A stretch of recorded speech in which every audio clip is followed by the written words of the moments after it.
Hallo und herzlich willkommen zu unserem 11. Beer Mover Talk von Daimler. Ich freue mich, dass wir hier in List auf Sylt in der neuen Bootshalle sind und bei mir ist Dirk Geuer, der veranstaltet hier nämlich die Sylt Art Fair. Ich freue mich, dass du da bist, Dirk. Wir kennen uns schon eine Weile, deswegen duzen wir uns.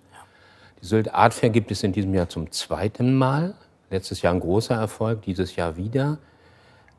Woran liegt es, dass diese Messe, die man nicht unbedingt mit Sylt verbindet, so erfolgreich war im vergangenen Jahr? Und warum bist du dieses Jahr wiedergekommen?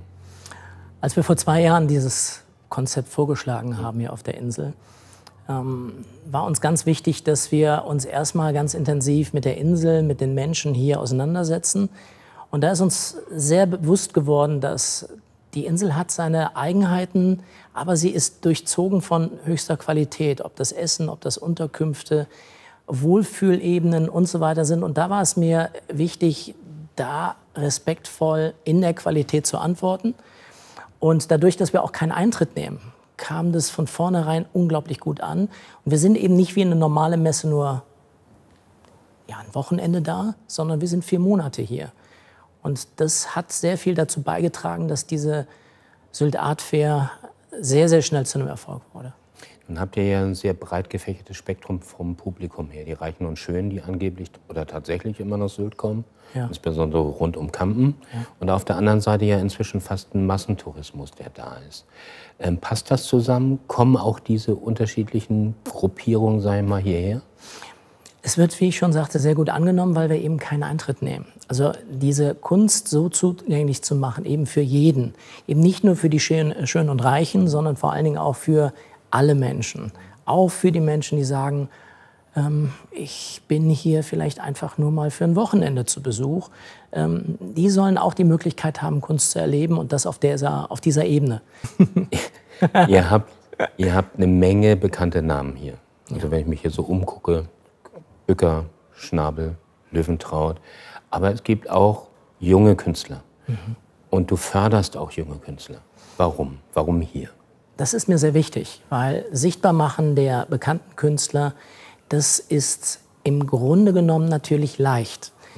Aber Sichtbarmachen von junger Kunst ist nicht ganz so leicht. Dadurch, dass es auch die jungen Künstler sehr schwer haben in der heutigen Zeit, gerade jetzt auch in der Corona-Zeit, ist es noch wichtiger, junge Künstler zu präsentieren, zu fördern.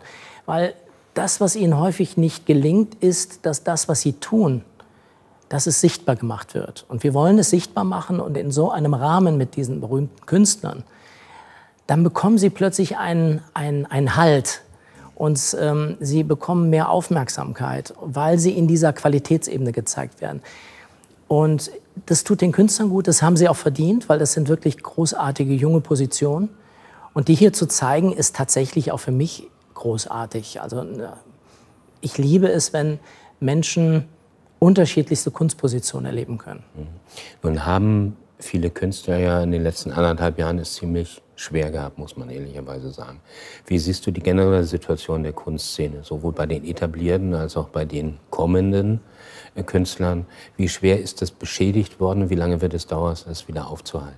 Der Kunstmarkt hat schon sehr, sehr gelitten. Also ich kenne viele, viele Kollegen, die es zum Teil nicht geschafft haben. Ich kenne viele, viele Künstler, die tatsächlich rausgerissen wurden aus ihren anfänglichen Erfolgen, die irgendwie dann mit Kellnern oder sonstigen Jobs einfach sich auch über Wasser halten mussten. Ich persönlich sehe aber auch die Corona-Zeit als Chance, auch für uns als Galerie, sich neu zu positionieren, Dinge zu erkennen und einfach vielleicht auch zu verstehen, dass der Kunstmarkt von damals nicht unbedingt der Kunstmarkt von morgen sein muss. Wir sind ja immer wieder in Bewegung, immer wieder in der Wandlung. Wenn wir uns nur auf ein System, wie es einfach immer schon war, dieser, ich nenne das mal, so ein bisschen Wanderzirkus von einer Messe zur nächsten, das sind im Grunde genommen, das war nie mein Weg. Mein Weg war eher, mit den internationalen Museen in Kontakt zu finden und so weiter, diese Position international zu präsentieren, einen Dialog zu schaffen. Ja, und die etablierten Künstler wiederum haben das auch sehr stark nutzen können, diese Corona-Zeit, weil sie waren eben nur noch auf ihr Werk und auch in ihrem Atelier gefesselt. Und da sind tolle Positionen entstanden. Und das zu entdecken, jetzt auch sichtbar wieder zu machen in den nächsten Jahren, das ist das Spannende wiederum. Inwiefern können große Unternehmen wie unseres, die Daimler AG, eigentlich da helfen, dass in diesem Bereich Kunst, Kultur wieder was passiert? Ihr macht das ja schon großartig. Ich meine, dass wir jetzt hier zusammen auch hier in der Sylt Art Fair sitzen, dass wir junge Künstler zusammen fördern, das ist etwas, was mir sehr, sehr gut gefällt. Wenn wir helfen, wie ich das schon sagte, diese Kunst kann halt viel, viel mehr als nur an den Wänden der Museen oder an den Wänden der Schönen und Reichen zu hängen, sondern Kunst kann auf unfassbar viele Missstände aufmerksam machen. Wir können Kunst großartig einsetzen, um auf die Nachhaltigkeitsziele aufmerksam zu machen. Wir können aber auch darauf aufmerksam machen, dass Jugendliche, dass Kinder, dass Frauen einfach auch insgesamt noch mal anders geschützt werden. Da gibt es großartige Positionen, die das zum Ausdruck bringen, wie jetzt dann auch Gottfried Helnwein, das sein Leben lang als eines seiner wichtigsten Themen positioniert hat.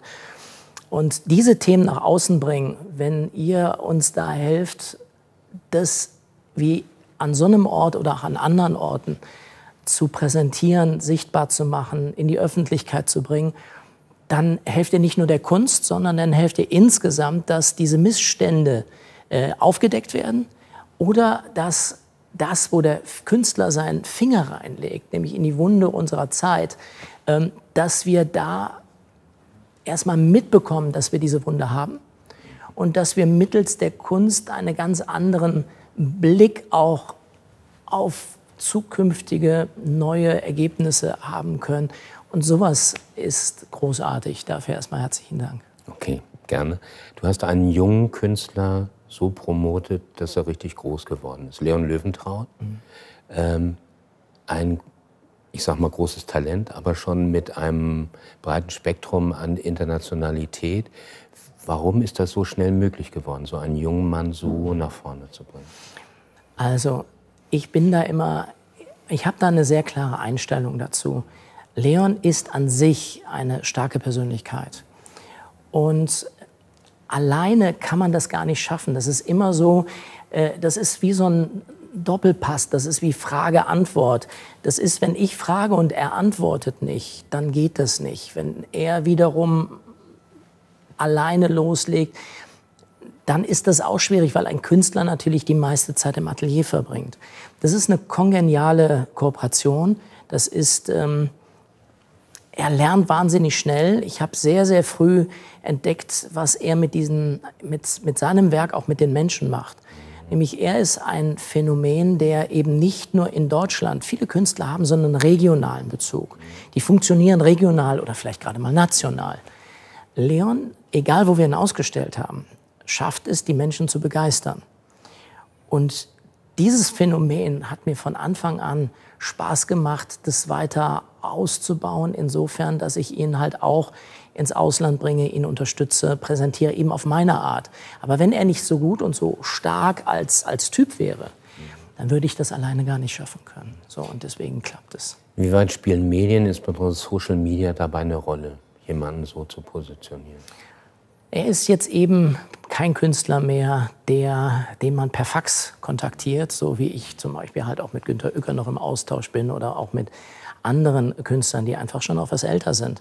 Er ist derjenige, der für sich diese Social-Media-Ebene noch viel, viel früher als ich für sich natürlich erkannt hat.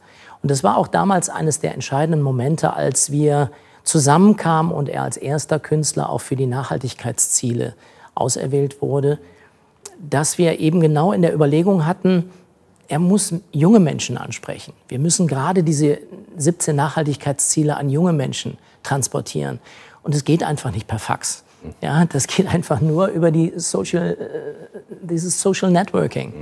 Und er macht es richtig gut. Und damit erreichen wir so viele Menschen, die vielleicht nie über die Nachhaltigkeitsziele nachgedacht hätten. Und durch Leon Löwentraut, der auch für Jugendliche so eine Art Vorbildfunktion geworden ist. Lebe deinen Traum, erlebe deinen Traum und hab den Mut dazu, zieh das durch. Das, was du irgendwie im Kopf hast, was du irgendwie spürst, was du werden willst, mach das einfach. Und er reißt viele mit. Und ich sag mal so, wie ein Boris Becker damals plötzlich Tennis an die jungen Leute gebracht hat, ist es jetzt ein Leon Löwentraut, der ganz viele junge Menschen begeistern kann für Kunst. Und das finde ich großartig, dass das wieder in der heutigen Zeit möglich ist. Kann man als junger Künstler oder Künstlerin überhaupt noch ohne Beachtung von Ökologie, Menschenrechten und ähnlichen Dingen noch erfolgreich sein? Absolut. Ich glaube, das Werk, wir nehmen jetzt mal die erste Ausstellung, die ich mit ihm gemacht habe, das war Singles and Couples. Das war ein Thema, was einen jungen Künstler letztlich interessiert hat. Dann ist er weitergegangen mit Different Minds. Da ist eine Entwicklung gewesen. Ich glaube, jeder Künstler ist natürlich erstmal grundsätzlich frei. Und ein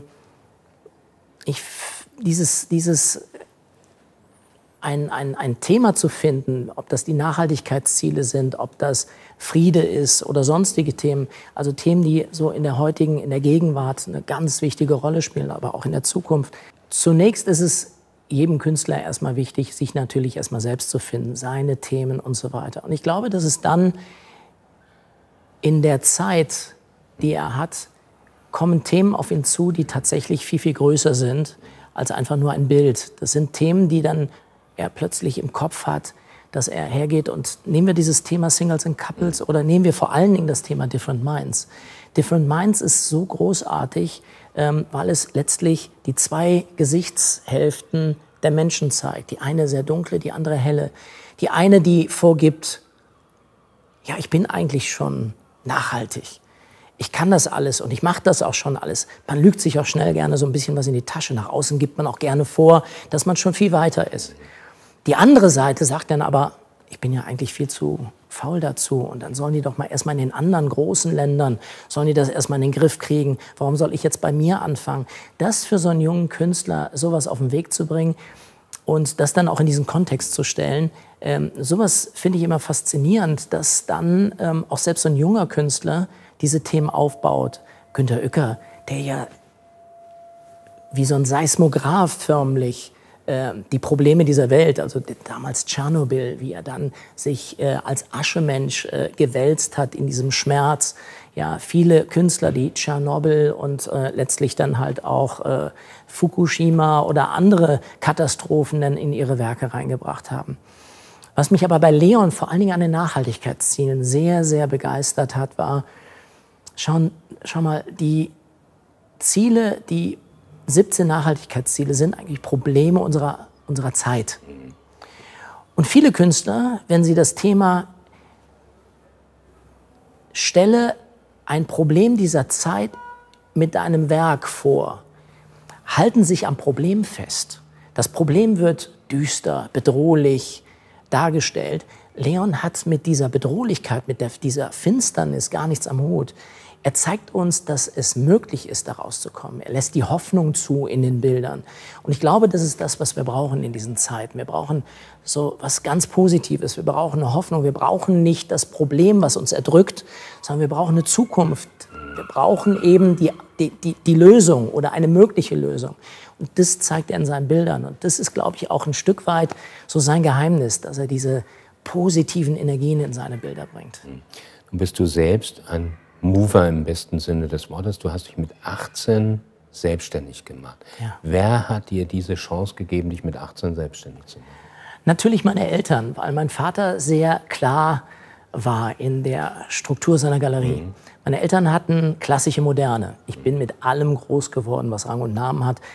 Durfte schon mit 3 Jahren in den bedeutendsten Künstlern dieser Welt sein. Das hat mich natürlich sehr geprägt. Jetzt starben diese Künstler irgendwann aus. Und für mich war es wichtig, ich habe ja gesehen, wie wichtig es war, mit den lebenden Künstlern direkt zu arbeiten, so wie es meine Eltern gemacht haben. Und da war für mich klar, ich will natürlich auch mit den lebenden Künstlern arbeiten und nicht eben mit den Verstorbenen. Und dann habe ich die großartige Gelegenheit bekommen, Jörg Immendorf war für mich als Künstler immer schon eine ganz starke Position. Als Mensch, Persönlichkeit, aber vor allen Dingen als Künstler. Und dann kam ich mit Arbeiten von Jörg Immendorf in die elterliche Galerie und mein Vater sagte zu mir, ja, ist ein bekannter Künstler, aber nicht in meiner Galerie. Wenn du das machen willst, dann musst du dich selbstständig machen. Ja, und er wusste, dass ich raus muss. Und er hat mir damit im Grunde genommen auch die Tür geöffnet. Damals war ich empört, also was soll das denn jetzt, ja? Und irgendwie wusste er, dass ich auch diese auch dann diesen Dickkopf hatte, mich dann auch lösen zu können und lösen zu wollen. Ich wollte dann raus und ich wollte es auch beweisen, dass ich es kann. Und Jörg Immendorf war tatsächlich einer der ersten großartigen Künstler und großen Namen, der mir eine Chance gegeben hat. Und ihn durfte ich bis zum Tod begleiten. Aber ist das nicht für einen 18-Jährigen eine unglaubliche Bürde? Du machst dich selbstständig, du hast so einen großen Künstler, der ein Übermensch ist in der Kunstszene schon. Mit dem zu arbeiten und kriegt man dann nicht schweißnasse Hände? Ja, ich meine, als ich das erste Mal zu mir ins Atelier kam, da hatte man mir noch gesagt, du hast 2 Möglichkeiten. Also entweder findet er dich gut oder schmeißt dich raus. Ich fand das besser als Lotto spielen, mal ehrlich gesagt. Ja? Also die Chance war schon größer. Und ich dachte, ich wollte ihm auch eine konkrete Idee mitteilen. Ich habe so eine kleine Ausstellung in meiner kleinen Heimatstadt in Grevenbruch, eine erste kleine Ausstellung gemacht und er hat mir dazu die Möglichkeit gegeben. Und in dieser Ausstellung gab es einen ganz besonderen Moment, den werde ich mein Leben lang nicht vergessen. Also jetzt müssen Sie sich vorstellen, es war rappelvoll. Ja, also es war alles da, was fotografieren, filmen und schreiben kann. Es waren so viele Gäste da. Und plötzlich kommt Jörg Immendorf rein und sieht das erste Mal meine erste Ausstellung für ihn. Also ich war total nervös. So, und dann hörte ich ihn als allererstes, weil ja alle über ihn herfielen. Ja, er hörte erstmal so ein ganz lautes Stopp. Ich will nicht, dass ihr fotografiert und filmt. Und da war Ruhe. Und als nächstes fiel mein Name. Schrie er so, wo ist der Goyer? So. Und ich kam da an, aber in seinem Blick war was Gutes. Ich habe gemerkt, da kam nichts, ich habe nichts angestellt oder so. Und das war großartig. Dann nimmt er mich so in den Arm, so unter dem Arm, zieht mich so in die Mitte des Raums und dann sagt er, und jetzt dürft ihr weiter filmen und fotografieren, weil er hat es möglich gemacht. Und das fand ich großartig, dass so ein Topstar, der ja immer sehr, sehr kontrovers diskutiert wurde, ja, mich dann einfach so mitgenommen hat. Ja, und das war so eines der ganz entscheidenden Momente mit ihm. Naja, und dann gab es eine zweite Ausstellung in Mönchengladbach, die war schon größer. Und das dritte große Projekt mit Jörg Immendorf war dann tatsächlich ein Staatsbesuch mit Gerhard Schröder bei Shevardnadse in Georgien. Also was international ist. Ich wusste gar nicht, wie das geht. Aber irgendwie habe ich nicht drüber nachgedacht und bin einfach diesen Weg mitgegangen. Und ihm habe ich zu verdanken, dass ich diesen internationaleren Blick haben darf. Ja. Gutes Stichwort. China ist für uns der wichtigste Markt. Ja. Ist er auch inzwischen für dich der wichtigste Markt? Er war sehr früh schon ein spannender Markt für mich. Ich durfte damals 30 Jahre diplomatische Beziehungen Deutschland-China organisieren, eben mit einer großen Ausstellungstournee von Jörg Immendorf, gefördert dann auch. Gerhard Schröder hat uns damals sehr, sehr unterstützt in dem Thema auch. Und seitdem, ich bin viele Jahre dann auch in Tianjin an der Kunstakademie als Gastdozent gewesen und das hat sich damals war das alles noch in den Kinderschuhen. Da war Kunst aus Deutschland nach China bringen, war nicht so einfach. Immendorf war schon damals ein echter Star dort. Aber dieses Einführen von Kunst verkaufen, das war echt noch in den Kinderschuhen. Mittlerweile hat sich das wahnsinnig gedreht. Es ist einer der stärksten Märkte, die wir mittlerweile international haben. Und auch wir sind immer wieder in China, darf mit Xiaohui Wang oder auch mit Ren Hong, mit einigen Künstlern. Vor kurzem war noch der Künstler Fang Lijun auch bei uns in der Galerie. Und das haben wir seit 2001 weiter ausgebaut und bin froh, dass ich dort viele, viele Ausstellungen durchführen konnte mit Immendorf, mit Günter Uecker und auch mit Xiaohui Wang. Und wir werden auch in den nächsten Jahren noch einiges dort sehen. Hat das auch Einfluss auf das internationale Preisniveau, dieser Markt? Er ist sehr eigenständig. Also man merkt, dass es jetzt eine andere Offenheit für deutsche Kunst, sehr speziell für deutsche Kunst in China gibt. Und die chinesischen Künstler, wir wurden ja mal so ein bisschen überrollt von so einer wahnsinnig chinesischen Kunstwelle. Die war dann ein bisschen abgeebbt, aber die Stars der Szene, ob das Wang Guangji, Fang Lijun oder Zhang Jiagang sind, die sind immer noch stabil dabei und die werden weltweit natürlich auch in allen großen Museen gezeigt. Und ich finde es ja wichtig, dass wir einen Dialog schaffen, einen Austausch schaffen, dass die Kunst, deutsche Kunst, egal wo auf dieser Welt gezeigt wird, das macht mir sehr viel Spaß. Ich bin eben nicht derjenige, der diese Messen bereist, aber ich will in die Welt hinaus und ich will halt auch die Künstlerpositionen, mit denen ich arbeiten darf, auch weltweit zeigen. Du willst in die Welt hinaus, du gehst aber auch nach List. Ja. Schleswig-Holstein. Ja. Sylt. Sehen wir dich nächstes Jahr hier wieder? Ja, also wir haben langfristige Verträge erarbeiten dürfen. Und wir sind gerade in diesem Jahr, es war jetzt so, wir wollten jetzt mal 2 Jahre, wollte man auch mal sehen, wie wir uns hier schlagen. Und man ist also sehr früh auch auf uns zugekommen und hat gesagt, es gibt überhaupt nichts zu bemäkeln, ganz im Gegenteil. Man freut sich darauf, dass wir immer wieder kommen. Und es macht mir auch Spaß, immer wieder herzukommen. Und wir werden weiterhin dafür sorgen, dass wir immer wieder wechselnde Positionen haben, weil wir sehen ja 4 Monate nicht durchgehend das Gleiche. Wir wandeln diese Ausstellung, wir haben Wechselausstellungen und immer wieder kommen neue Positionen dazu. Das ist auch wichtig, weil nochmal, es kommen viele Einheimische her und die möchten natürlich auch immer wieder mal was Neues sehen. Und das schaffen wir in diesen 4 Monaten. Okay, dann freuen wir uns auf die nächste Ausstellung. Dirk, ich danke dir für diesen wirklich erfrischenden Talk. Ich danke dir sehr. Hat Spaß gemacht. Herzlichen Dank. So, liebe Lüd, liebe Leute, wir danken. Es war uns ein Vergnügen, das zu machen. Und ich hoffe, ihr seid wieder dabei oder Sie sind wieder dabei beim 12. Beer Mover Talk. Da werden wir sicherlich wieder was Spannendes zu berichtet haben. Nochmal herzlichen Dank und bis bald. Dankeschön.